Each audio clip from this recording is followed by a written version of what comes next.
Beau is Afraid is perhaps the most polarizing film of 2023 so far, splitting critics and audience members across the board into two camps.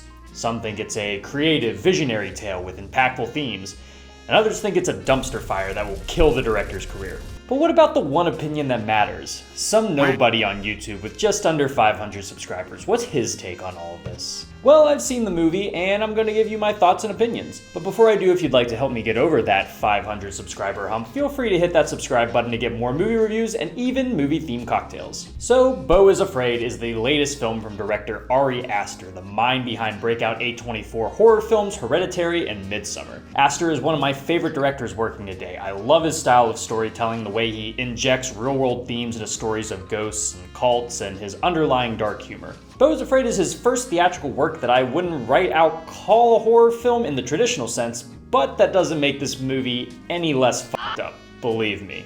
The film follows a middle-aged, anxiety-stricken man named Beau who sets out on an absurd, Odyssey-like journey to get to his mom's house. Along the way, he comes across many off-putting individuals as his tale becomes one of self-discovery and terrifying existential dread. Clocking in at 3 hours long and stuffed with both imaginative and nightmarish visuals, this is a movie that some people are going to love, and there are people who are going to be pissed off. So what camp am I in? Well, I kinda love it. Would I say it's Aster's best? I'm not so sure, but it's certainly his most original and unique by far. And if you've seen this movie and you hate it, I can totally understand. It's a film that doesn't give you straight answers and basically forces you to accept this weird world without much explanation. Is it all real or just a manifestation by the character? The film is never explicit in this, so if you're looking for something more cut and dry, you're probably not going to find it here. That being said, I loved the insane, hyper-exaggerated world Aster built here. It's essentially if an anxiety attack was a setting. That's this film's world. Especially in the first part of the movie where Beau is in the city. There's just mobs of people beating each other up, setting cars on fire, shooting each other, stabbing each other. There's a sign that just reads dick, cock, pussy, fuck. There's a naked serial stabber called the Birthday Boy Stab Man. It's basically what I imagine someone who's never been to the US thinks New York is like. It's a world that toes the line between being real and just a figment of Beau's obsessive anxiety, but it's not as cut and dry as that either. You're basically on this bonkers journey with Beau and seeing everything from his point of view, and there comes a point where you just kind of have to accept everything you see. Anything, and I mean anything, is possible in this world. But let's talk about the titular man who is afraid. Beau is played by Joaquin Phoenix, one of my favorite actors of all time, and he is just a mess in this. Beau is more than just scared. He's anxious, depressed, paranoid, and worst of all, horny. He's a great catalyst for us to experience this bizarre world we're thrown into, played maniacally well by Phoenix. This man just gets continually beat down as he travels from one strange setting to the next, not only coming face to face with the terrors of the physical world, but the years of mental torment he's endured. His journey is an odd yet relatable one, as there's some twisted truth to the over-exaggerated horrors he has to endure. Something as simple as telling your mom you aren't going to make it because you've been robbed is made more stressful than it needs to be thanks to Phoenix's performance. The same goes for the rest of the cast too. There's a ton of little performances that we only get to enjoy for a very short time, but most of them are so enigmatic that they leave a pretty big impact. Patti LuPone, Amy Ryan, Nathan Lane, Zoe Lister-Jones all give relatively bite-sized performances that manage to be scene stealers at one point or another.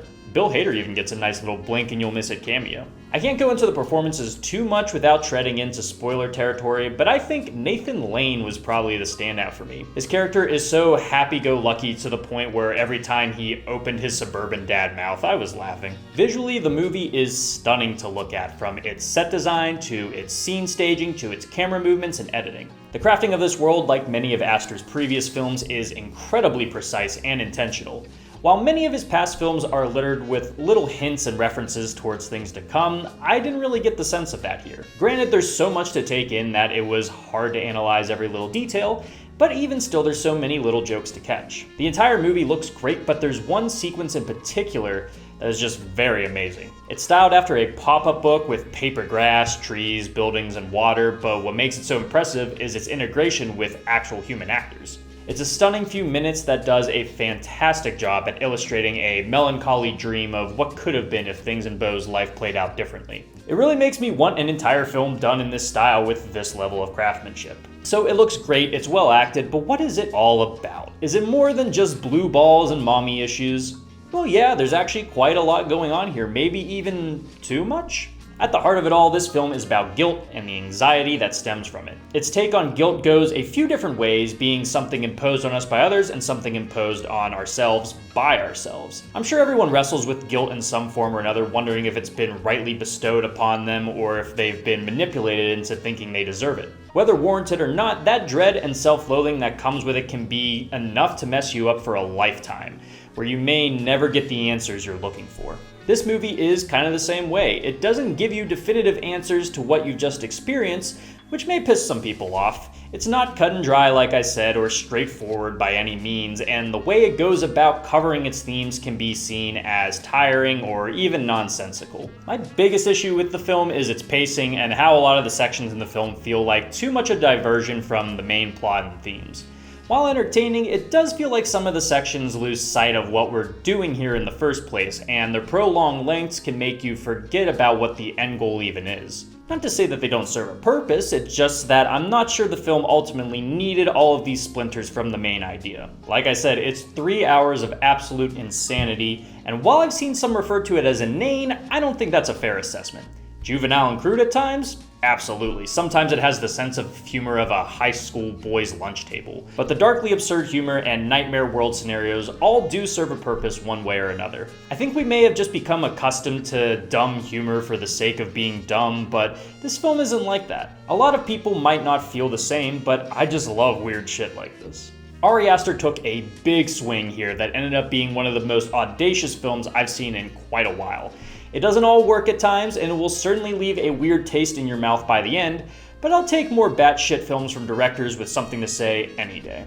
Will you like this film if you haven't seen it? It really all depends on how open you are to looking deeper into the lunacy you'll see on screen and how accepting you are of just being swept up in the madness of it all. It's certainly not as approachable as Hereditary or Midsommar, two films which I don't know if I can even call approachable to mainstream audiences. If you decide to give it a watch, just be prepared to be anxious, disturbed, amused, and maybe even a little bit dumbfounded. It's a whirlwind of a film, but it may just be my favorite new film of the year. For my rating, I'm giving this film 4 miniature porcelain statues out of 5. Guys, thank you so much for tuning in to the Martini Shot. I would love to hear your thoughts on Beau's Afraid down in the comments. And if you like what you saw here and would like to see more movie reviews and movie-themed cocktails, be sure to leave a like and subscribe. Until next time, thank you again for watching. I'll see you in the next one. Live deliciously, but please remember to drink responsibly.